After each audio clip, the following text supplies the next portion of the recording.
إن الحمد لله نحمده ونستعينه ونستغفره ونعوذ بالله من شرور أنفسنا ومن سيئات أعمالنا فمن يضلل الله فلا هادي له. Bismillah ar-Rahman ar-Rahim. Welcome to our first guidance for the guided on Ramadan the 1st, 1447. We are going to start with the surah that we left off many months ago.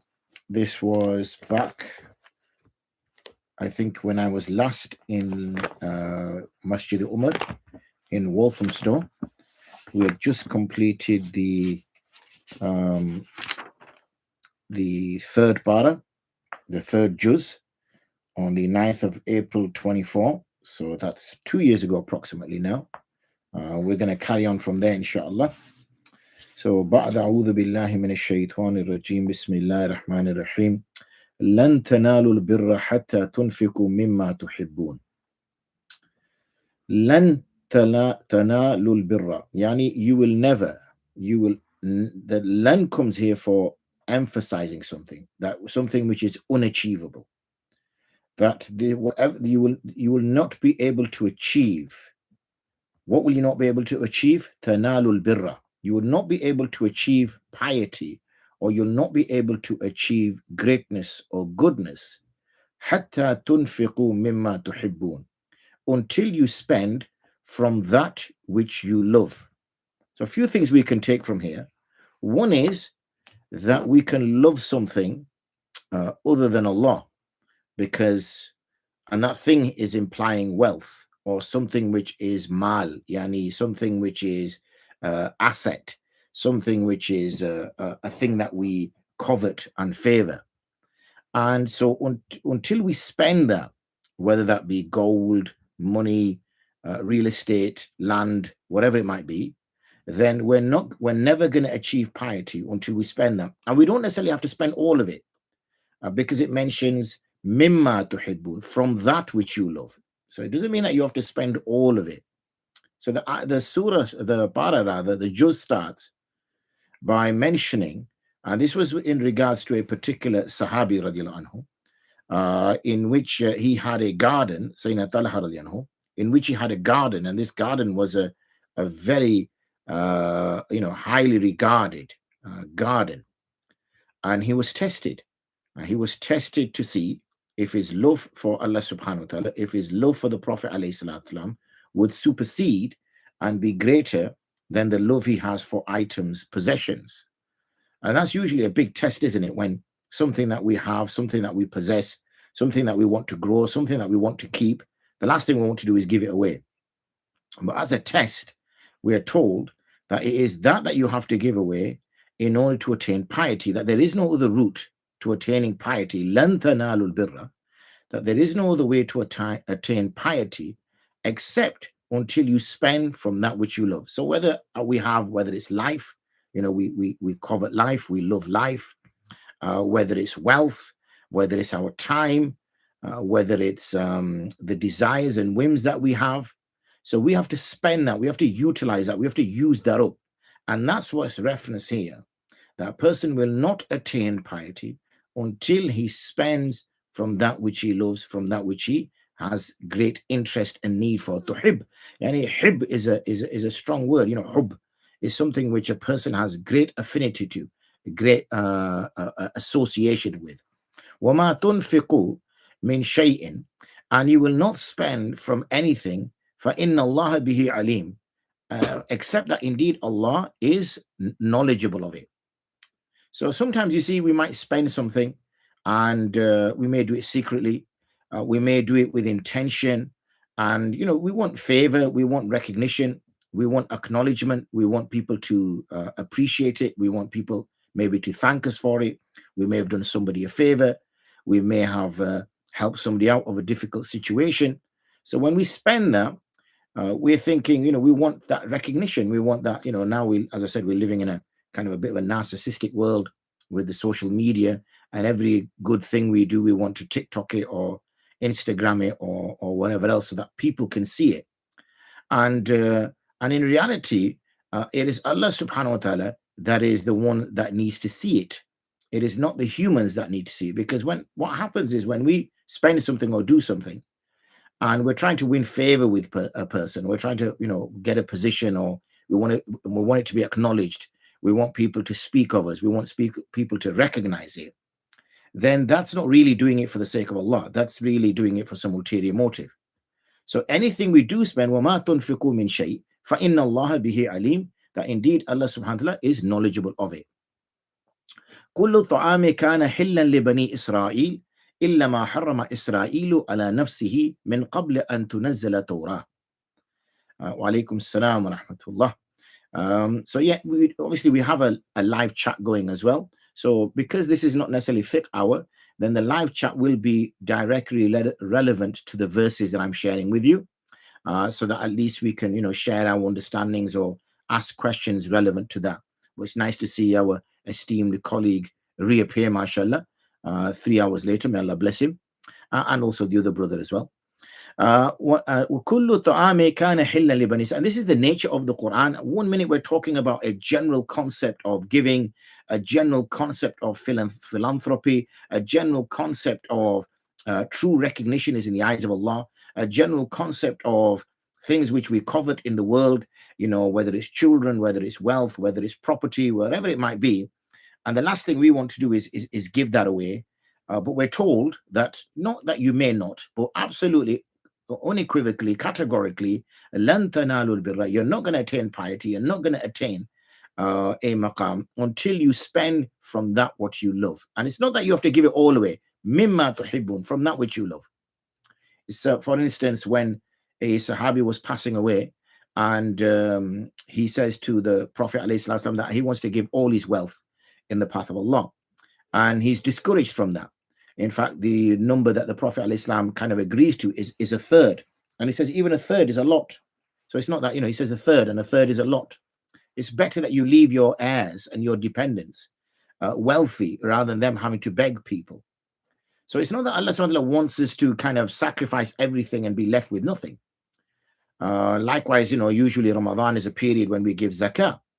It's we can sometimes do it begrudgingly, if it's a sizable amount, if it's a few £100, we think that's a few £100. I could use that few £100. But what you fail to realize is actually 2.5%. So even if it's something as much as £250, then that means you've got £10,000. Okay. And £10,000 is a considerably sizable amount of money than, say, £250. So therefore, one shouldn't necessarily think that by me giving something that I'm losing something, because what you are trying to attain is piety, piety, becoming pious. And we, sometimes it's a difficult word to understand, what is piety, what is being pious.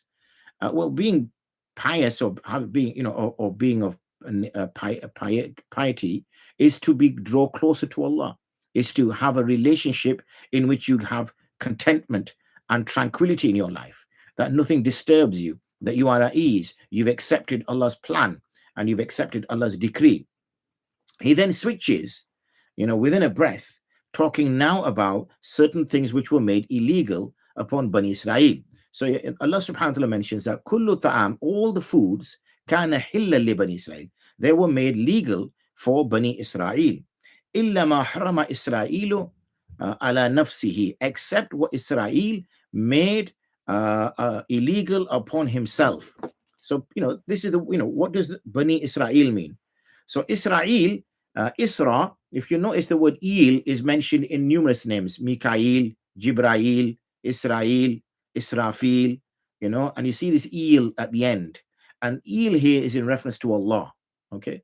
And Isra in this case means the servant of Allah. So Israel means servant of Allah. So it was a title that was given to Yaqub alayhi salam, because Yaqub alayhi salam is the father of the 12 tribes, which then descended from him, alayhi salatu wassalam, one obviously being Yusuf alayhi salam. And then that's where Bani Israel comes from. That's where the children of Israel being Yaqub alayhi salam, the children of Yaqub alayhi salam, who become the heads of their own families afterwards. Even when we feel begrudged at times, as you said, how do we internally adjust our intentions to not feel that way. There's nothing wrong in feeling that way. So, the question, it's an apt question that, sometimes you feel begrudging when you are giving away. Sometimes it's difficult. That's actually a good feeling. I know you might think, why? It's because you're actually paining at giving it away. Whereas if a person who's considerably wealthy and he gives it away and he does not feel it, then, that means that person had no need for it. This person had a need for this money. This person wanted this money. This person needed this money. But even against this strong pull to restrain himself and keep it, he still gave it away. Okay, ala nafsi min qabli. So this is all going on. So Yaqub alayhi salam had made things impermissible upon himself, min qabli an tunazzala Torah, before the Torah was revealed.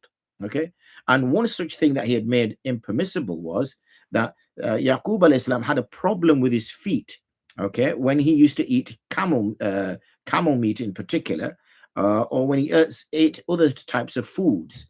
So what he would do is he would forbid himself to eat those foods in order not to have that reaction. This then, people believed, the people who came after Yaqub alayhi salam, they kind of weave this into their faith and say that this is actually haram as well. It's for this reason Allah subhanahu wa ta'ala says, Qul, say to them, Fa'tu bi Tawrati, bring the Torah, fatluha, recite it in kuntum sadiqeen, if you speak the truth. That if you claim that these things are forbidden, then you'll find it within scripture. But I, as in Allah subhanahu wa ta'ala, through the Prophet alayhi salatu, and this is one of the reasons why the Quran was revealed, was to rectify the positions of the previous people of the book, so that they wouldn't go astray, in order to inform them that there is no evidence for what you're saying. There has to be nusus, scriptural evidence, and they are taunted to a certain extent, and also kind of challenged to bring this book.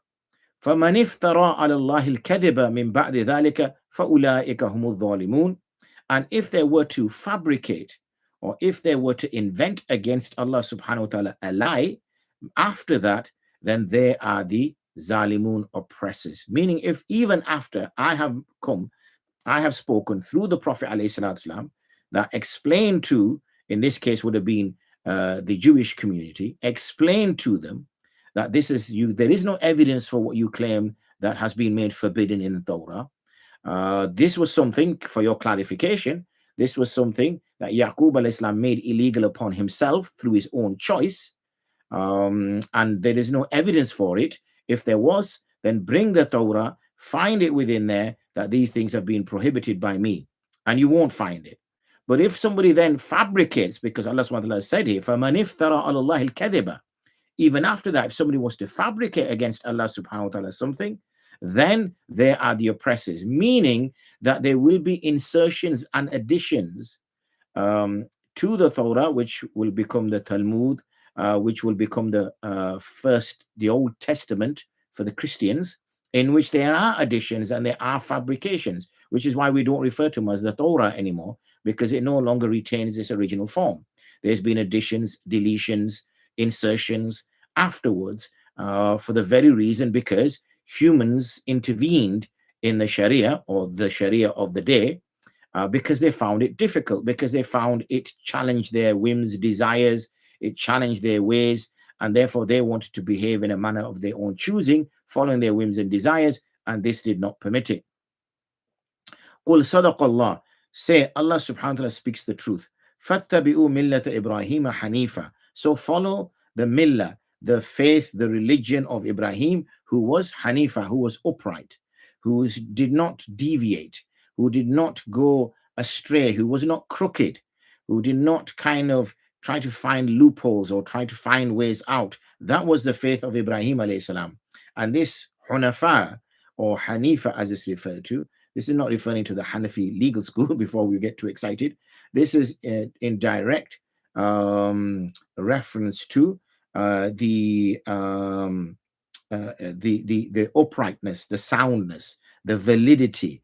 And this was the faith. And this is why when some people do, raise the question that how is it that, Ibrahim alayhi salam was a Muslim when he preceded the Prophet alayhi salam? How is it that Adam alayhi salam was a Muslim when he preceded the Prophet alayhi salam? How can that be possible? Surely the Prophet alayhi salam brought Islam. So Islam, if you look at it, means in its term means submission. That's what Islam means, to submit. And what it means by submission means to submit to Allah, that one submits their will to the will of Allah. And that concept has existed since the time of Adam alayhi salam. This concept of submitting. That's what we're referring to, is submission. That's what a Muslim is somebody who submits to Allah.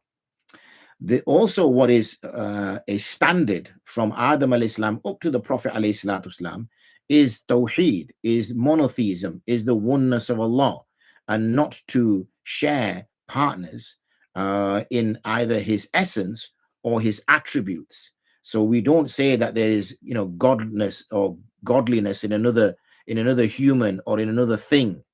Okay, so like unfortunately the Christians with regards to the Trinity, where this godliness exists in God, exists in Jesus, and exists in the Holy Spirit. So this is sharing the essence of Allah, and this is shirk. Or it could be shirk in which the qualities of Allah become shared, meaning his attributes. Okay, the attribute of knowing everything. If somebody attributes the knowledge of the unseen to other than Allah, then this is somebody who's sharing his attributes. Okay, so there is none of that. So this millat Ibrahima, then this was something, the religion of Ibrahim al-Islam, which was upright, and this was not crooked, and this was direct. وَمَا كَانَ مِنَ الْمُشْرِكِينَ. And that's the point that I've been making. He was not from the polytheists. He was not from those people who ascribe partners with Allah. And the Muslims who follow the Prophet ﷺ are also those people who don't ascribe partners with Allah. Anybody who ascribes partners with Allah, so like we see, for example, with regards to Christianity, where the partnership in Allah was two other beings or individuals, i.e. Jesus and the Holy Spirit, then that is shirk. Similarly, we see within certain Judaic practices in which certain prophets or certain rabbis are brought into this ascribing and sharing qualities or essence with other beings. And this is shirk. And this is not what is in reference to Ibrahim al-Islam. Ibrahim al-Islam was free from that. In fact, if you recall Ibrahim al-Islam's story, when obviously his father or his uncle was an idol maker, and he noticed that people would worship these idols, and he would have great issue with why they were worshiping those idols. He was a very curious young man, and he was one who challenged the status quo, and he was always one who wanted to deeply understand things. And because he had the true desire to seek ilm, Allah subhanahu wa ta'ala opened doors for him and obviously granted him prophethood. And as he was granted prophethood, he then challenged openly his people, and in fact went to the idols and smashed the idols when the others had gone, the mushrikun had gone to celebrate a particular festival. So to say so that one thing he stood against. And similarly, when he sees the sun, the stars go, and then the stars disappear, and then he sees the moon appear, and he sees the moon disappear, and he sees the sun appear and the sun disappear. And then he says, I do not believe in any of these. I do not believe in any of these great celestial bodies.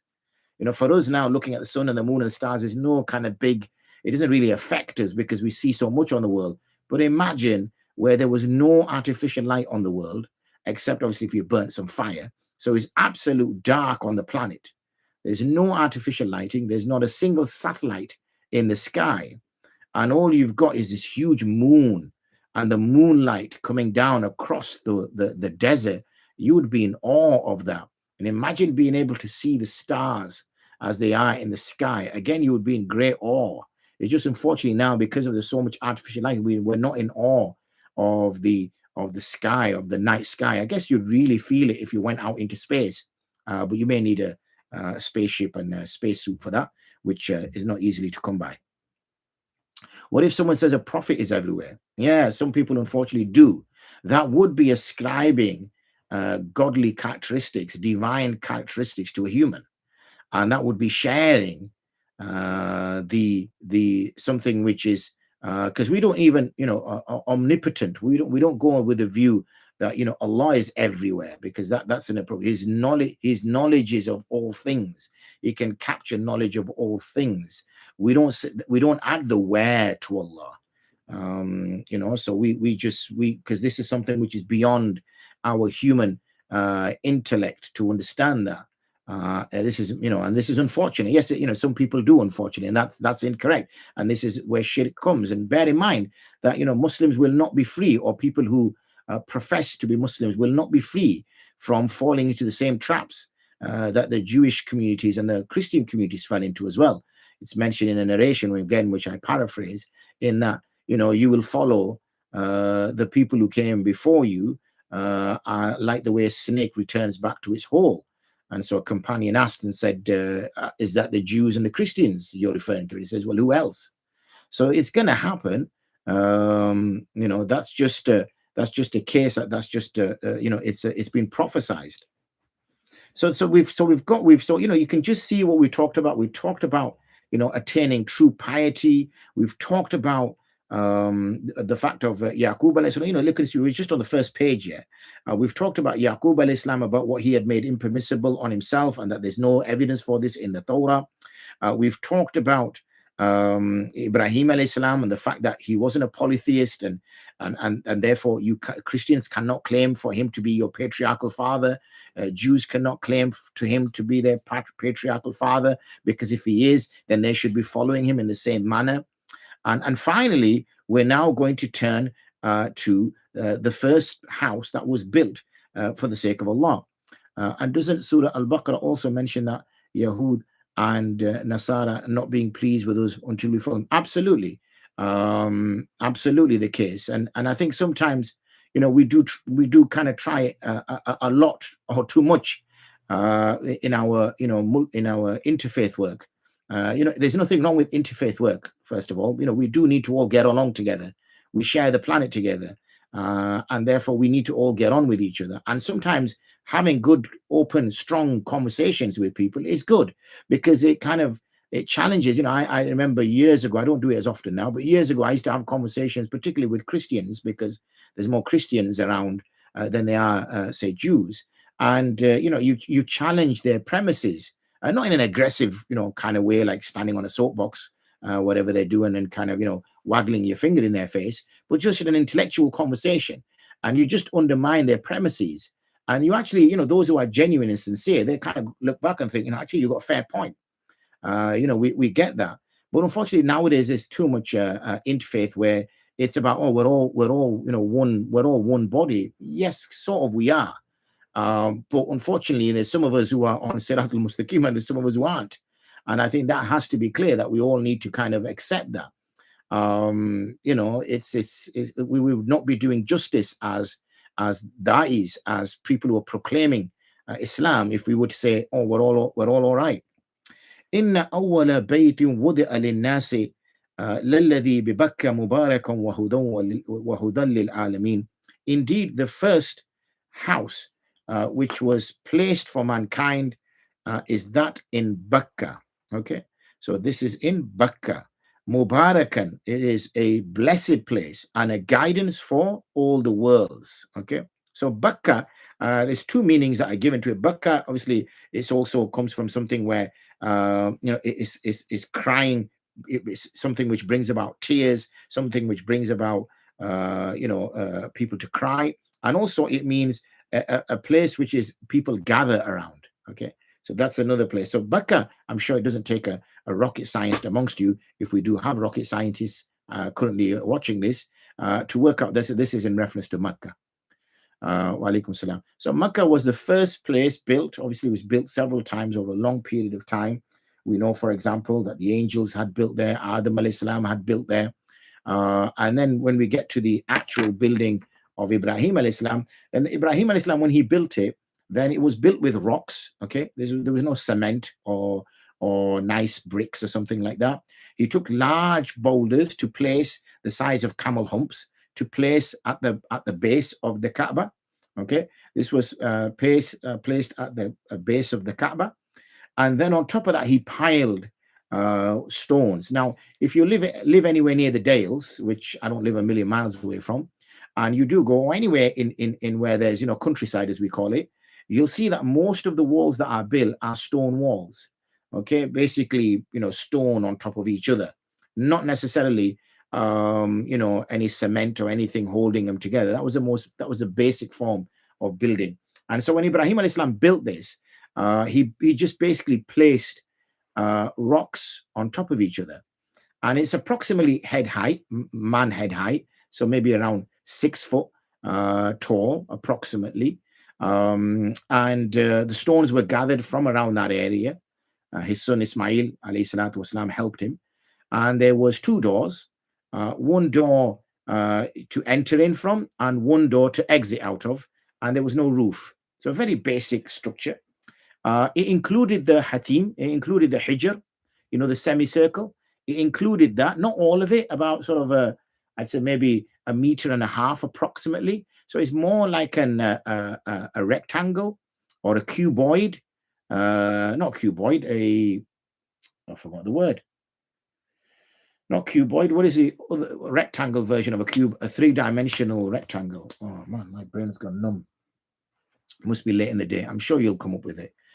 So it was more a longer on one length than it is on the other. So it's not actually a cube. Okay, it's not equal sides. So then you might ask, well, why is it that it's now? Why don't we include that?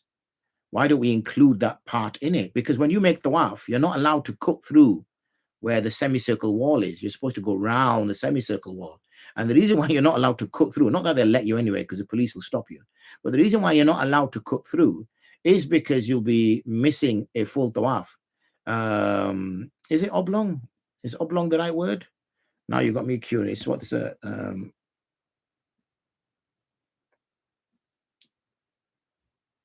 3D rectangle?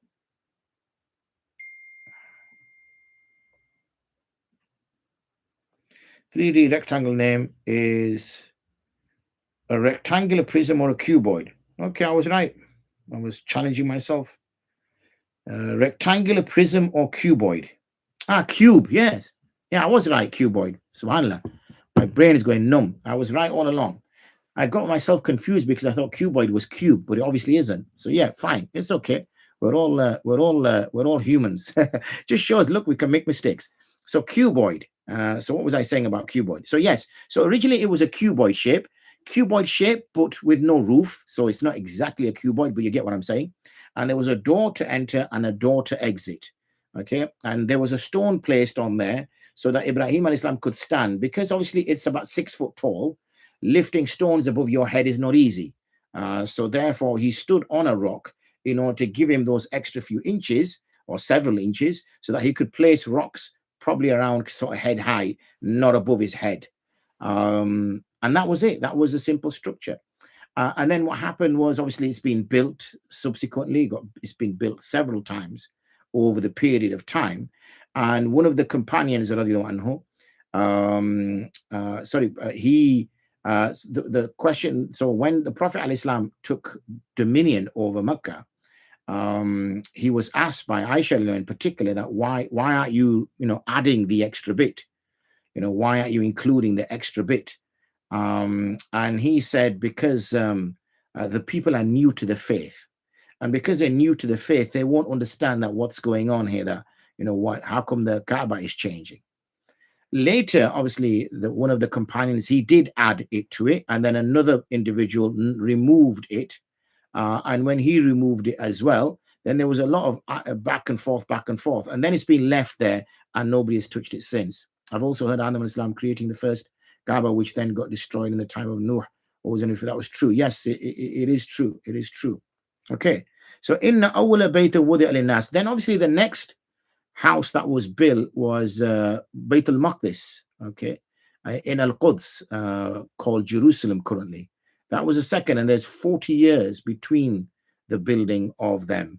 So these are the two holiest places, holy in the true word of holy. I tend not to use the word holy. People sometimes always add holy Ramadan, holy Quran. Holy is not really a word we use. Yani Quran Majid, we say, glorious Quran.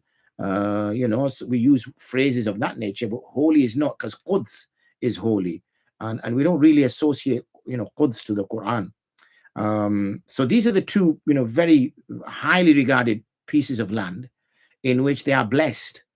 Okay, we've heard inna awwala baytun wudi'a lin-nasi lalladhi bi Bakkah mubarakan. So these are blessed lands, and that's why when you get the opportunity to be able to go to Mecca and Medina, because obviously Medina is now blessed because it's the resting place of the Prophet ﷺ. So now, obviously at this time, the Prophet ﷺ was alive, hence the reason why it's not been mentioned. But the resting place of the Prophet ﷺ is now also another that we include in there, which is why the Prophet ﷺ said the best place, you can only set off to travel with the intention of achieving better reward to 3 masajids. And that was Masjid al-Haram, my masjid, as in the Prophet ﷺ was speaking, and also Bayt al-Maqdis. So these are 3 places that we should at least, visit once, because Hajj is fard. So we need to do Mecca. And if we've gone to Mecca, then, it would be sensible to, visit the Prophet ﷺ, and also to once at least go to Al-Quds and pray in that, because you'll find, when we see the split in Ismail alayhi salam and Ishaq alayhi salam splitting off, then what we see, is that Ismail alayhi salam is the one who is with Ibrahim alayhi salam in Mecca with his wife that had gone to Mecca, and through his lineage we reach the Prophet alayhi salam. And we find that Ishaq alayhi salam, he stayed around Sham, around Philistine. So you find his lineage all stayed there. So and that is recorded greatly in the Old Testament and the New Testament. We find so many people. We've talked about Yusuf alayhi salam, we've talked about Yaqub alayhi salam, we've talked about Ibrahim alayhi salam originally. We've talked about the other Anbiya that come after, Zakaria alayhi salam, mine is going a bit numb, Maryam alayhi salam, Yahya alayhi salam, Isa alayhi salam. We find all these great pious prophets and great people all in that area, and having visited Al-Quds and having visited that place. So these are blessed lands. فيه آيات بينات مقام إبراهيم ومن دخله كان آمنا. In there are signs, bayinat, clear signs or clear proofs. Proofs of what? Proofs and evidence of what we are speaking about. Because at the end of the day, what are proofs? You only provide evidence, or you only provide proof to claim something, to evidence something. So when we've talked about Ibrahim alayhi salam going to, and this was an issue, obviously, particularly the Jewish community had, of how prophethood had left them.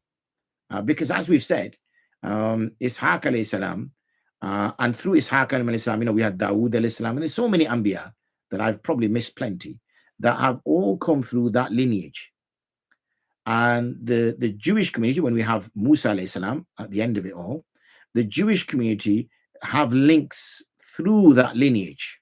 And therefore, the Jewish community's lineage is coming through Ishaq alayhi salam.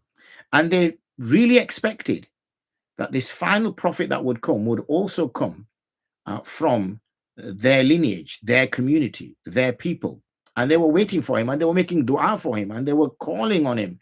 They were saying, well, Allah, send him now. We need him now, because, the Ahli Kitab are weak. The Mushrikun are becoming stronger and stronger and stronger. The atheists and the non-believers and the polytheists and the dualists are far more powerful than the people of the book are. So please, send your last prophet, send your final prophet that you promised that you would send him. So when Allah subhanahu wa ta'ala did send him, and it wasn't to their liking because it came from the lineage of Ismail alayhi salam, then instead of being the first group of people to support him, to stand around him, to protect him, to believe in him, they in fact became the first people who renegated against him. And that was a major issue that they did. And was a cause of serious problems for them. So when we say that Ibrahim alayhi salam did go to that part of the world, okay, he did go there, and he had another son, and from that other son comes this Prophet Muhammad sallallahu alaihi wasallam, then in there are proofs. One of the proofs is Maqamu Ibrahim, the station and the maqam of Ibrahim alayhi salam, meaning the place he stood in order to build the Kaaba. Now, of course, when we go there now, that has been moved far away from the Kaaba for obvious reasons, so people can circumambulate. And as I understand it, they're no longer the real footprints as such, or footmarks, but rather they've been taken away, and this is just a cast which is now taking that place. وَمَنْ دَخَلَهُ كَانَ آمِنًا, and whoever enters it is in a place of sanctuary, protected. So anybody who enters that, can't be attacked, can't be killed, can't be beaten up, you can't do anything to them. Of course, if you somehow manage to get them out of it, that's a different thing altogether. But when they're in that masjid, that then it can't be touched. وَلِلَّهِ عَلَى النَّاسِ حِجُّ الْبَيْتِ مَنِ اسْتَطَاعَ إِلَيْهِ سَبِيلًا. And وَلِلَّهِ, for Allah, upon the people is the obligation of Hajj, Hijjul Bayt, to make pilgrimage of the house. مَنِ اسْتَطَاعَ إِلَيْهِ, whoever can, is possible for them, he finds towards it a path. So this ayah is the one which makes Hajj compulsory on people. Okay, walillahi ala nas. So when you see this ala nas, ayn lam, yeah, ala nas, for Allah, upon the people. Yani this is compulsory upon the people to do what? To come and make pilgrimage of the house. Now, of course, it's not just limited to making pilgrimage of the house. We know that's one action that's required. And we know then there's sa'i between Safa and Marwa. Then we know we've got the 8th of Dhul Hijjah onwards, where there's various acts that need to be performed. Those various acts that needs to be performed, whether it's going to Mina, going to Muzdalifah, going to Arafah, pelting the shayateen, returning, all the rites of Hajj. Okay. وَمَنْ كَفَرَ فَإِنَّ اللَّهَ غَنِيٌّ عَنِ الْعَالَمِينَ. And whomsoever kafara, yani not that he disbelieves, even though it can amount to disbelief, is whoever refuses or renegades. Okay, whoever refuses and renegades, then indeed Allah is ghani, meaning he is independent from all the worlds. Now, why would he say something like that? But because at the beginning of the ayat, Allah subhanahu wa ta'ala says, وَلِلَّهِ عَلَى النَّاسِ, for Allah is upon the people to make pilgrimage of the house. So it seems, okay, it seems from the ayat that, al-iyadu billah, that's not what we're saying, but it seems, let's just take it from a lexical meaning, it seems that Allah is in need of us. Okay. Now, back in the day, Makkah, when it was controlled by the mushrikun, the people wanted people to come to make pilgrimage to their idols and their gods. And they would keep, 360 odd idols inside the Kaaba, so that people would come and they would, come to worship their gods. And when they would come to worship their gods, they would do business. So pilgrimage was actually very fruitful financially. In fact, it was brilliant for business. It was for this reason that we saw the Yemeni general who was going to come. This was around the time of before the Prophet ﷺ. In fact, it's mentioned the Ashabi Fil, when he came to destroy Abraha, when he came to destroy the Kaaba. And the reason why he came to destroy the Kaaba is, one is because somebody had misbehaved in their place of worship, but also because he wanted to have more people making pilgrimage to his church that existed in Yemen, rather than making pilgrimage to Mecca. So people may, now that obviously Allah subhanahu wa ta'ala has, the Prophet ﷺ has removed the idols, and the Muslims are now in charge, it may be perceived that, the Muslims are in need of this wealth and this business, or Allah is in need of this wealth and this business. That's why Allah is asking us to come to make pilgrimage, like the way the mushrikun would ask us to come and make pilgrimage. So in the sense, so we do, unfortunately, this tashbih. We humanize Allah, okay, which is again a shirk. We give human traits. This is called anthropomorphism, where we give human traits and human needs to Allah, like that Allah has a need for something. So that's made absolutely crystal clear in Allah says, "Waman kafara." Okay, whoever rejects, whoever decides to go against this, then indeed Allah is independent from all the worlds, meaning He has no need for all of this. And then, as we see again, a switch. قُلْ يَا أَهْلَ الْكِتَابِ لِمَا تَكْفُرُونَ بِآيَاتِ اللَّهِ. A very direct and straightforward question. O people of the book, why do you disbelieve in the verses of Allah? Why do you disbelieve in the verses of Allah? You people of all people, the Christians and the Jews, have received a revealed text to a prophet, to a man. Okay, the mushrikun haven't experienced that. Maybe 10 generations before them had experienced it. The nomads may not have experienced this because they've just followed whatever the nature is, and nature is their God. And this because they're so connected with nature. But you two people, as in peoples, you should know better. You know that this is how Allah operates. You know this is how Allah speaks to humans, that He sends the best from amongst them, and it's usually from amongst their people. Well, always from amongst their people, so that He is relatable.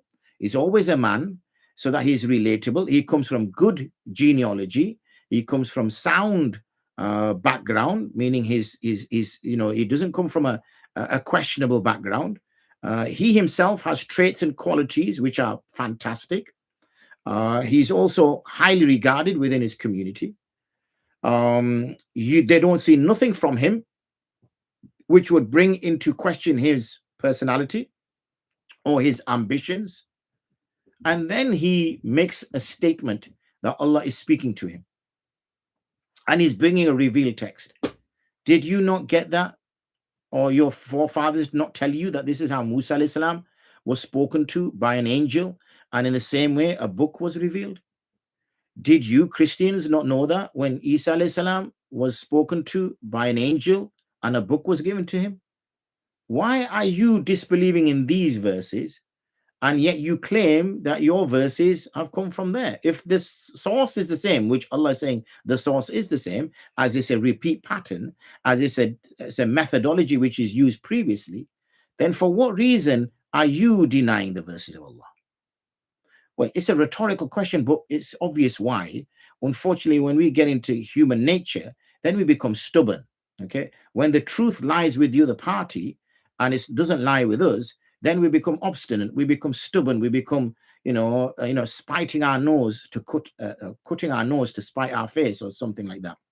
Wallahu shahidun ala ma ta'malun. And Allah is a witness regarding what you are doing. Meaning, why would you need a witness? You would need a witness because there's going to be a court case. And what happens usually in court cases, that somebody is going to be punished. And when somebody is going to be punished, evidence needs to be put forward.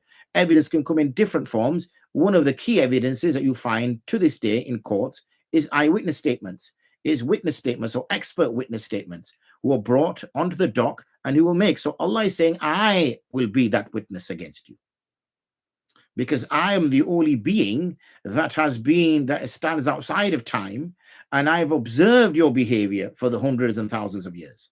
قُلْ يَا أَهْلَ الْكِتَابِ لِمَا تَصُدُّونَ عَنْ سَبِيلِ اللَّهِ مَنْ آمَنَ وَتَبْغُونَهَا عِوَجًا وَأَنْتُمْ شُهَدَاء.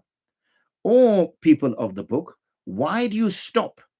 Okay, why do you stop? Why are you sort of, preventing from the path of Allah, man amana, whosoever believes? Meaning, why are you allowing them? Why are you, okay, if you don't accept it, on top of that, you're going out of your way to stop them, to prevent them. And also, tabghunaha iwaja, you're seeking in it faults. You're trying to find faults in their religion. You're trying to nitpick and take things out of context and say things in a provocative way, or make people kind of who are misinformed confuse them.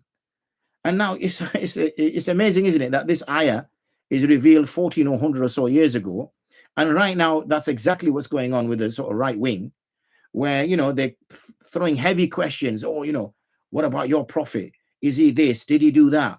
Okay. Do you believe in that? Oh my God, you know, you women, why do you allow, you know, your men folk to do this to you? You know, always seeking faults, always trying to find problems, always trying to provoke a person, always trying to kind of, you know, as it says, تَبْغُونَهَا عِوَجًا, seeking in it faults, trying to find something.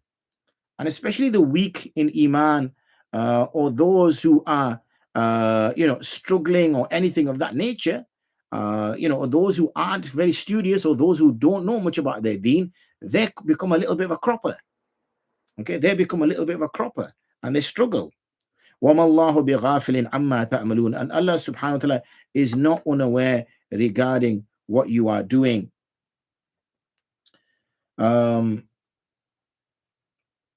يا أيها الذين آمنوا إن تطيعوا فريقا من الذين أوتوا الكتاب يردوكم بعد إيمانكم كافرين. So we had that earlier.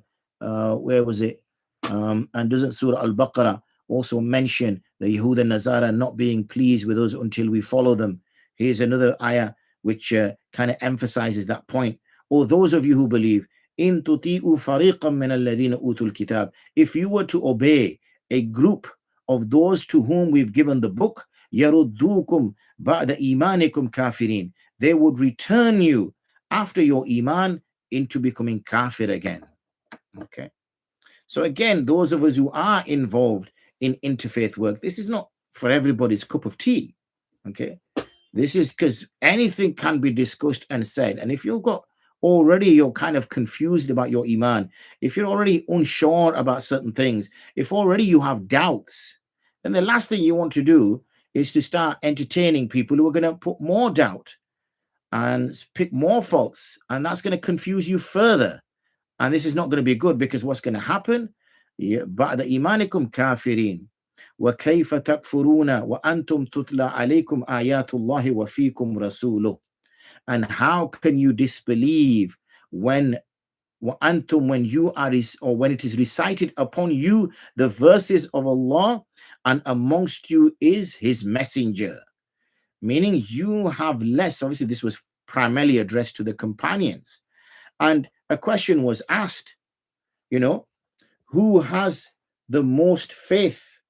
Okay, or who has the most complete faith? And the companions discussed this amongst themselves, and some said the angels have the most complete faith, and that was retorted by saying, why would they, when they are in the presence of their Rabb, how would their faith be complete? They are in the presence of their Rabb. So the others said, then what about the prophets? And the answer to that was, well, the prophets receive revelation. Okay, so why would they have the most complete faith? They have an angel talking to them.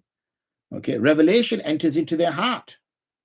And then they said, well, okay, it must be us, it must be the companions, those who are around the prophet.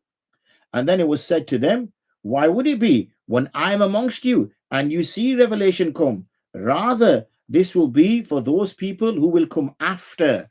And those, my dear brothers and sisters, is us. Why? Okay, why? It's us because we talk about a prophet ﷺ that we've never seen, and we believe in him. We even send salutations and prayers upon him afterwards.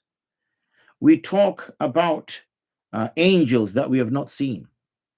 We talk about a book that was revealed that we are reciting right now, and we believe it to be the word of Allah, even though we've not seen its revelation.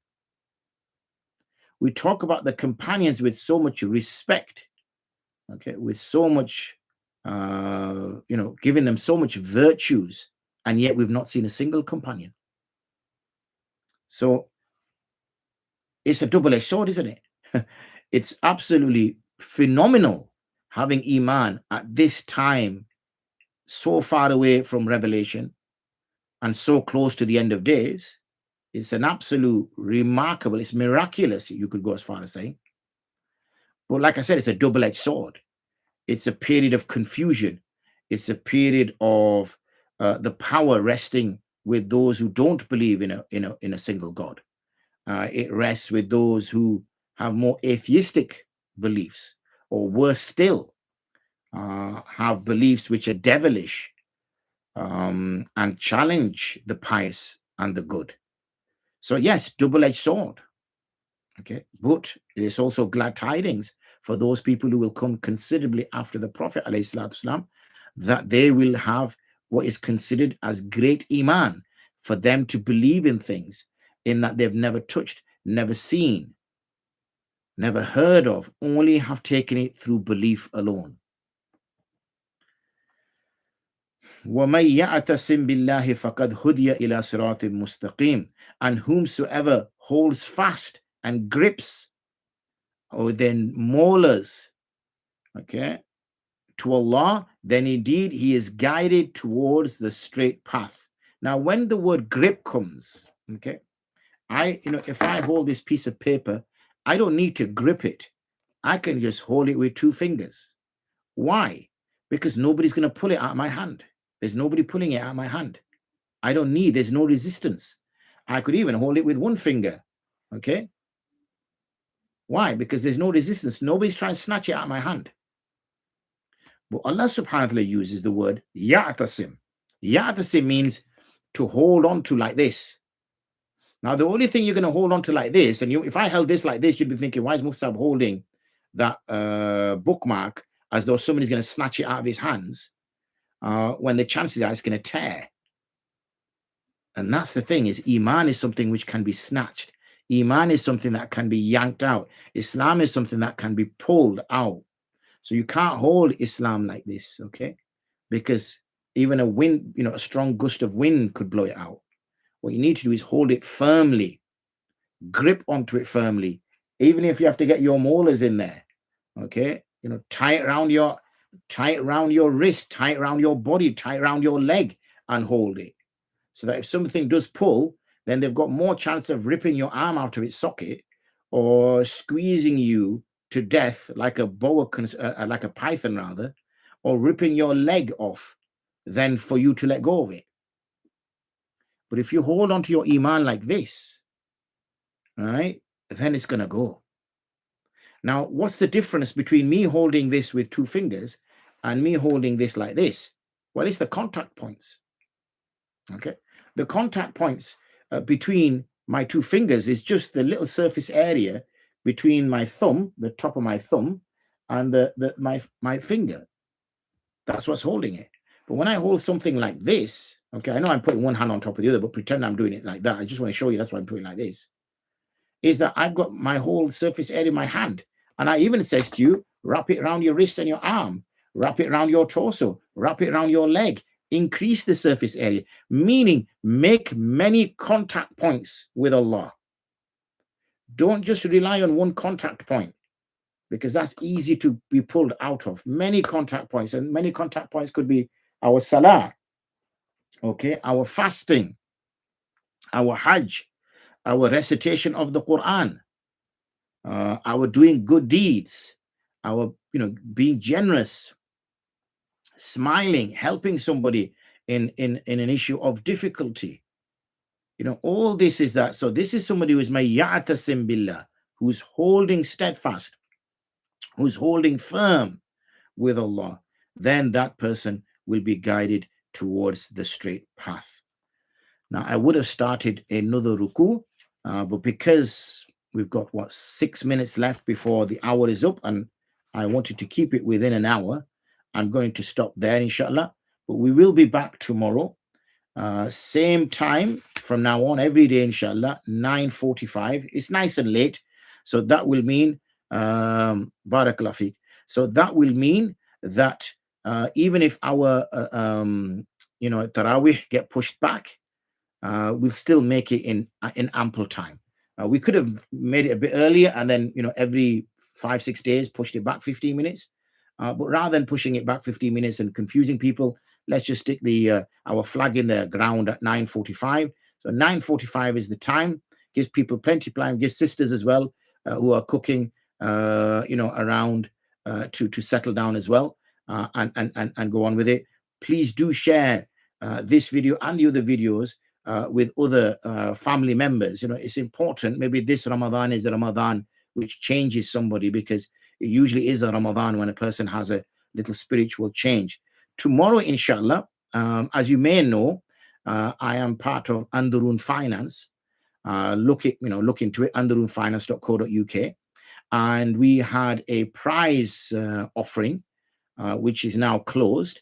So I will be, inshallah, announcing the winners.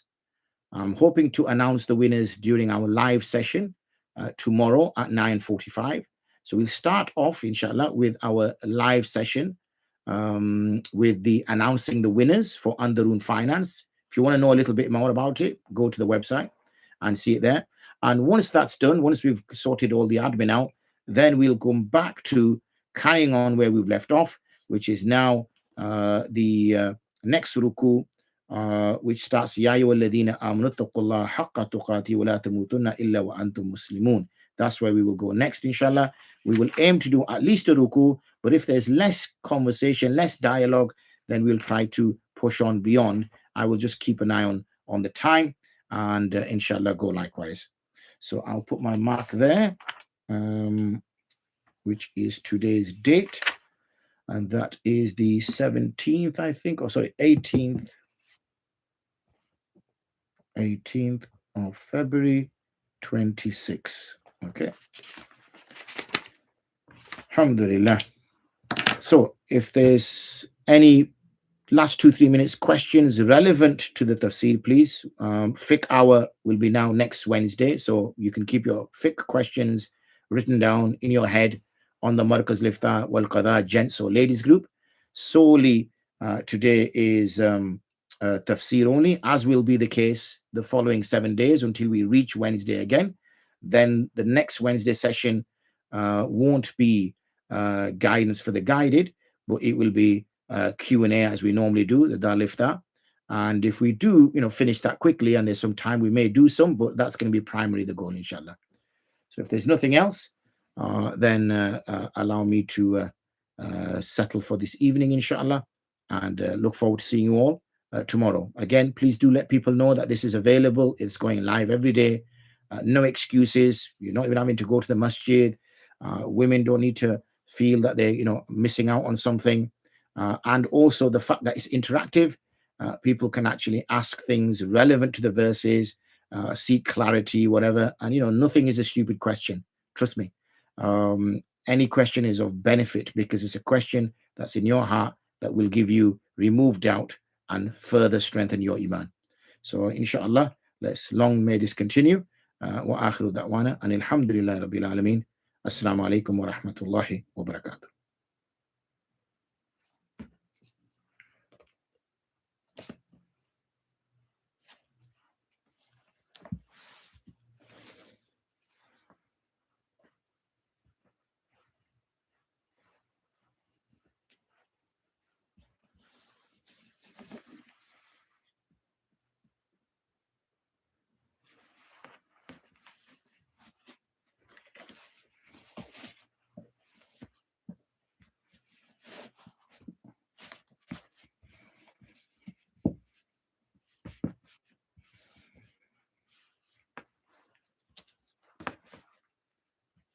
Looks like nobody wants the session to finish, so I'll close it.